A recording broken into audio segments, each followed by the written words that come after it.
કૃષ્ણદેવ કી જય। મોદી સાહેબે એક પેડ માકે નામનો નારાના હિસાબે કરોડો વૃક્ષો ભારતના અને દુનિયાના બેટાઓએ પોતાની માતાના યાદમાં વાવ્યા।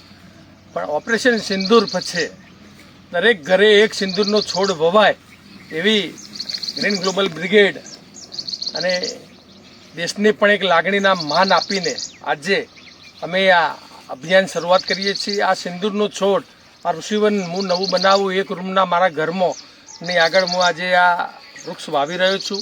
આપ પણ આ 20 રૂપિયાનો છોડ જ છે, ખાલી નાનો હતો એટલે સસ્તો મળી ગયો છે। આપ પણ આપણા ઘરની આગળ આ સિંદૂર ઓપરેશનના યાદગીરીના ભાગરૂપે એક સિંદૂરનું વૃક્ષ વાવો એવી ગ્રીન ગ્લોબલ બ્રિગેડના બધા કમાન્ડોને હું વિનંતી કરું છું। Green global brigade thank you, આભાર। લાવો પાણી।